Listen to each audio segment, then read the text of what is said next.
Hey everybody, my name's Ed. Okay, so another random comics review. So this time it's going to be Black Lagoon, Volume 1 of the manga. This is story and art by Rei Hiroe. I hope I said that right. Published in 2013, oh no, 2003. Explicit content. It's published by Viz Entertainment or Viz Signature. I don't know too much about. I don't know. Excuse me. I don't know too much about Viz, other than them being one of the bigger publishers of manga in the United States. I want to say I heard there was like a minor controversy a few years back. I'm not too sure about that. Like something over distribution rights. I don't know if that makes sense or not. I could be completely wrong. I could be just getting some stuff mixed up in my head. But basically, the series is an action adventure crime thriller type series, for lack of a better word. It's every 80s through early 90s action movie you've ever seen. It's John Woo, it's Sam Peckinpah, it's Steve Seagal, Arnold Schwarzenegger, Quentin Tarantino, all mixed up into one. The tagline is pretty accurate here on the back where it goes: four hardcore heroes, one high speed torpedo boat, 10,000 bullets. And I'm pretty sure that's a play off of the tagline they used for John Woo's Killers movie. Wasn't it like one cop, one hitman, 10,000 bullets or something like that? Um, Non-stop explosive action. So basically, the premise though is the Black Lagoon is this courier company. They call themselves carriers, right? But they live in this town called Ranipur, which I think is supposed to be like right outside of Thailand or something like that. But basically, Ranipur is this kind of super corrupt hive of scum and villainy type city. The city's basically run by various organized crime factions. The Russian mob is there, the Yakuza's there, the Chinese triads are there, everybody's a pimp or a pusher or a prostitute, everybody's a ninja badass or whatever. Sexy ninja badasses and CIA coups and all this sort of thing. And basically, the stories revolve around the Lagoon Company getting involved in some mission or some job, or there's some MacGuffin they have to get, and then they have to fight with two or three other organizations over this MacGuffin or what have you. The most popular characters are this character here, Revy, who's kind of like the enforcer, the crazy badass enforcer of the group, and probably Rock, who's kind of the viewer or reader identification character, who's this ex-Japanese businessman who gets involved with a group and decides to stay and and join their crew or whatever. I got into this because I actually have watched the first two seasons of the Black Lagoon anime. So I've watched. Well, obviously I own these things, and I've watched Roberta's Blood Trail, which was an OVA. I don't own it, but I watched it online. Um, Between the two, I actually like the anime a little bit better, just because I think the anime is deeper. But then that could be just me judging from only reading. You know, I haven't read the whole series of the manga, and matter of fact, I think these came out in the early 2000s, and I think they restarted it again in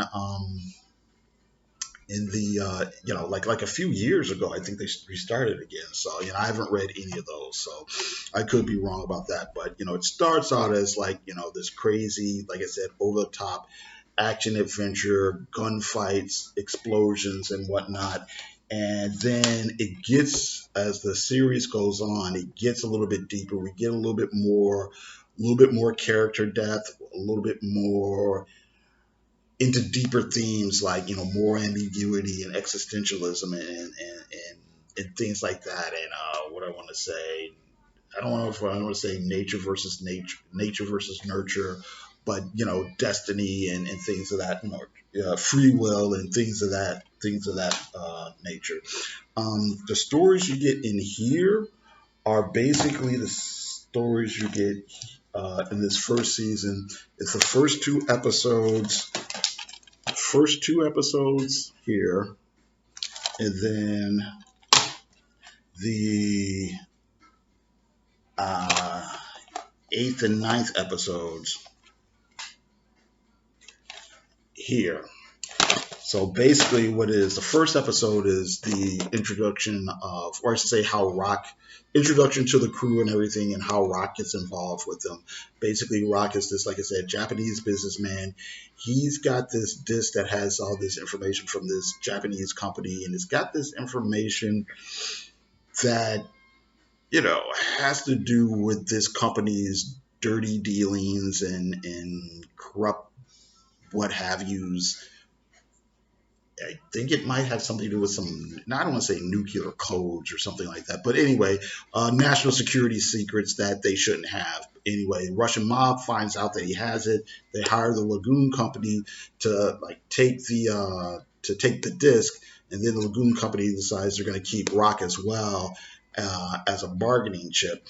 Then they decide to let him go, but through all the shenanigans and whatnot, he finds out like the company doesn't really care about him, and they were willing to kill him and let him get killed long as they got their disc back or whatever. And he's like, oh well, After that, he decides to join the crew. So there's that story. And then the other story has to do with this young boy who's the heir to this Venezuelan, I believe, plantation owned by some ex-mob guy or something like that. And the Lagoon Company has him, you know, I can't even remember exactly. I can't remember if they were going to give him to somebody or he just they have him for some reason or whatever. But anyway, the maid from the plantation has to come looking for him, and it turns out their maid is actually this ex Latin American commando woman. So she's like this crazy badass, whatever. So it's a lot of fun, a lot of high stakes adventure, uh, violence, a lot of swearing and things like that. Um, just to show you a little bit of the art. Whoops. One thing I do want to point out is I've read like some manga before published by American companies, but in those they reformat it for Western reading sensibilities, where you read front to back, left to right, and here of course you have to read back to front,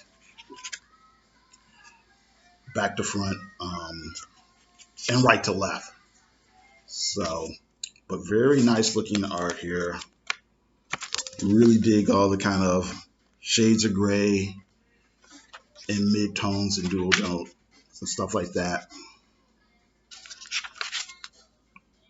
Yeah, big action. One of the real interesting things is, like I said, this volume basically just has an interesting setup and introduction to the characters, but it gets a lot deeper as the series goes on. Somebody like Rock is really sorry, excuse me. Like I said, starts off as kind of like the consciousness of the group, the moral center of the group. But as we get deeper, you see him getting kind of deeper into, as we get deeper into the series, we see how he gets deeper into the world that's actually very, I'll say even go beyond gray, but very kind of amoral. Whereas you get a character like Revi, who's really who's really borderline psychotic. It's really funny to me when I go online where people's like, "Oh, Revi's this and Revi's that," and I'd love to date a woman like Revi, and it's like, dude, the character's like emotionally unstable. No, you wouldn't. I mean, it's there on the page. It's there in the series. She's actually kind of messed up. But anyway, like the series as series goes on, you get to hear a little bit more of everybody's background or certain characters' background. And like I said, how these characters actually have to wrestle with, like I said, the morality or immorality of their actions and how much free will they have and how much control they have to either change or not change their actions. So a lot of times, or a few times in the series, other characters even kind of call them on it, call them on it. So like I said, here we go. We got really cool action series in the action scenes.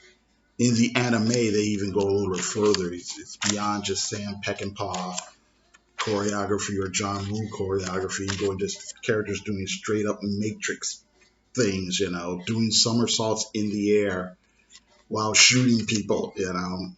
So, so I think that's it. What else is interesting in here? Oh, hey, you're reading in the wrong direction. And notes on what kind of boat the Black Lagoon crew actually drive. And I think, is it here? Or no, it's here. This is pretty interesting too, where they explain Revi's nickname, and he says it's two hand, not two hands, and blah blah blah blah. This is a reference to a character from the hard-boiled crime novel Rum by Douglas E. Winter. And they also state how, yeah, it looks really cool in movies, but you can't actually shoot anybody. You can't actually hit anything doing all those John Woo tricks. So, all right, so I guess that is it. I actually did a review on the anime a few years ago. Um, that tape review really isn't super great, so who knows? Maybe I don't have any plans right now. Maybe we'll do another one. Maybe I'll do or redo it, I should say. We're gonna talk with a little bit more depth. Another cool character here, Bella Laika. If you like badass females in like action movies and comics and things like that, then definitely pick this up. So anyway, that's it for right now. Um, that's it. Yeah, thank you very much for watching. I do appreciate it. You guys have a good day.